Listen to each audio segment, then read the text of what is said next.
Assalamu alaikum. Fata alheri. Duka lokacin da zaka roƙa Allah ya baka kuɗi ko kuma kaga wani mutum yana da kuɗi, ba roƙon Allah ne zaka yi Allah ya baka irin kuɗin da gare sa, saboda baka sa hanyar da ya samu kuɗinsa ba. Idan hanya ba mai kyau ce ba ka roƙi Allah ya baka kuɗi ta wannan hanya, ba su da wani amfani a gare ka. Saboda haka in kaga wani yana da kuɗi, idan ba ka yi masa addu'a ba, to ka bar sa da abunsa ka fice, saboda baka san yadda ya samu kuɗinsa ba. A kwanan baya na taɓa magana akan wani shafi wanda ake kiran shi dark web, yanar gizo mai dufu, wanda a cikin wannan shafi ne ake businessin muggan ƙwayoyi wa'anda ake saida su a faɗin duniya, wa'anda ake shigowa da su ta ruwan teku. Akwai mutanen da ba su yarda da magana ba, saboda abu ne wanda mutum in ba ka sani ba, ko kuma baka ga wa'anda an ka kama ba, ko kuma kai baka iya shiga ka ga yadda za ka yi, ka ga yadda ake cinikin su a duniya, saboda ba a Google ne ba, saboda wannan shafin Google ba ta da alaka da shi, shafi ne wanda ba a san masu shi ba, mai zaman kanshi ne a duniya. A cikin wa'annan shafuka, idan kun tuna a ƙarshen wannan bidiyo zan sa maka bidiyo na muggan ƙwayoyin da jami'an tsaron ƙasar Nijar suka kama, irin wa'annan ƙwayoyi da kalolinsu da yawa, da ta wace hanya ce ake shigowa da su na ƙasashe makwabta wa'anda suke iyaka inda ruwan teku suke. Wa'annan ƙwayoyin mutanen da suke cinikinsu ba a san ko su wane ne ba, ba a san su ba,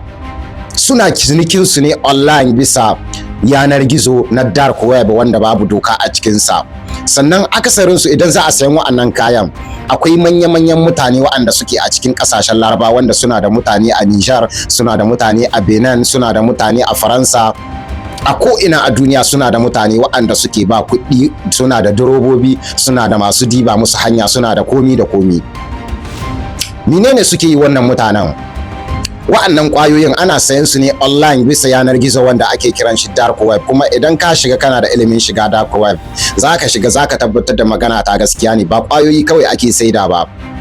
har da makamai ake saida, wasu makamai wa'anda suke shigowa ta iyakokin da muke, ma'ana ƙasashen da suke da ruwa na teku. Kamar yadda kake ganin wa'annan me ake cewa shafuka da na dora maka, su ne shafukan da ake saida wa'annan ƙwayoyin. Sannan taya ake cinikin su? Na san zaka ce taya wanda yake ƙasar Faransa zai tura ƙwayoyi. Manya-manyan wa'anda suke sayan wannan ƙwayoyin suna da manya a cikin ƙasar Faransa. Daga nan za su tura kuɗi a saye Bitcoin, kuɗin Bitcoin online. In an ka saye su da fararen kuɗi, sai a je wancan wanda yake ƙasar Faransa, shi kuma ya san yadda zai yi shi haɗa kai da masu wa'annan kamfanoni na ƙwayoyi, wa'anda kamfanoni ne na ɓoye. Idan aka sai ƙwayoyin da Bitcoin, wani lokaci da kuɗi ake sayan su, sai a yi cinikin wanda zai ka ƙwayoyin daga ƙasar Faransa ya shigo da su ta ruwan teku, ya zo da su iyakokin ƙasashen mu irin Benin, wani lokaci ana shigowa da su ta ruwan teku na ƙasar me ake cewa Nigeria, hodar Iblis, wani lokaci ana shigowa da makamai ta wannan waje. Sai a biya kuɗin mutanen da za su kawo su, da wanda za su dibin hanya, da masu motocin da za su wannan aiki, da duk kowane mutum sai an ɗebe mishi hakkinsa.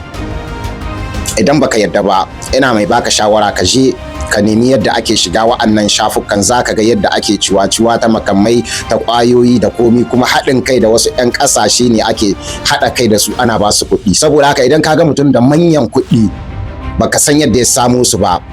to ka sa masa ido. Ga ƙarshen labarin nan ka diba ka gani, irin wa'annan ƙwayoyin ta wannan hanya ce ake businessin su, ake sayan su, ana tura su a cikin ƙasashen Larabawa, wasu daga cikin su ana tura su ƙasar Algeria, wasu suna shigowa a cikin ƙasar Libya.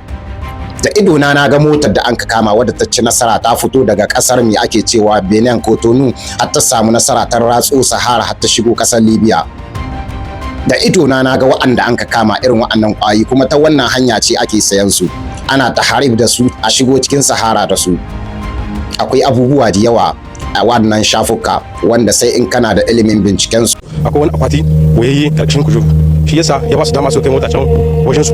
don su bincike. Suka bincike sai suka gano kwaya ce mai yawa karkashin wannan akwatikin wayayye, wanda adadin ta tashi 263 na eskaziya, ma'ana kwayar jin daɗi. Wata mota ita ce wata ta daga Sokoto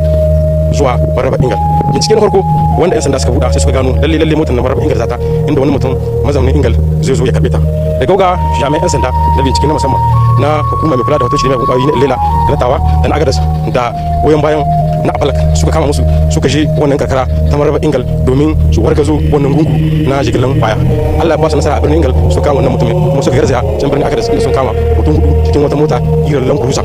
wadda mutum dake ciki ya kasashen waje ne. Daga nan binciken 'yan sanda wanda aka yi a birnin ingal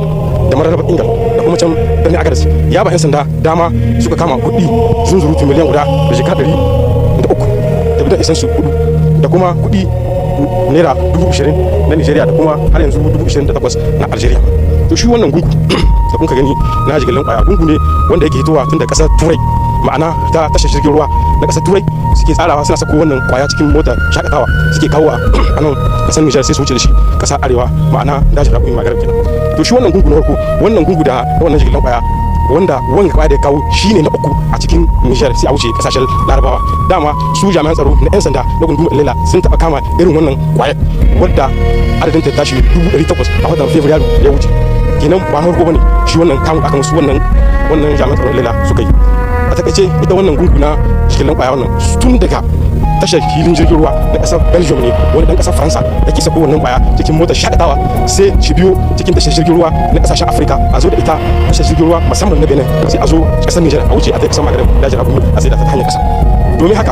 hukumar 'yan sanda ta kasa mai kula da hana shaye-shayen miyagun kwayoyi da yawo da su tana kira ga bataliyoyinta na kasa na ruwa na bakin iyaka na jiha na gundumomi su kama kari su sa kari da kari su kama su hana fatoci da miyagun kwayoyi kuma tana ba su goyon baya 100% su yi aikin su cikin natsuwa da iyawa. Haka zalika bayan haka na hukumar 'yan sanda da jihar Tawa tana kira ita ma ga mutanen ta ma'aikatan ta duka da inda suke na gunduma da jihar Tawa gaba ɗaya su kama kari su ma su bada sada goyon baya ai aiki da ya kamata duk wani wanda ke so ya kama al'umma cikas bisa fatoci da wannan miyagun kwayoyi a kama shi da gaugawa kuma su ba su haɗin kai domin su aikin su daidai kamar yadda ya dace ga shugabanninmu na ƙasa gaba ɗaya suka ce a hito a yi taron kota kwana domin duk wani maki kowane ne a kama shi a gaba jami'an tsaro da ke shi a za su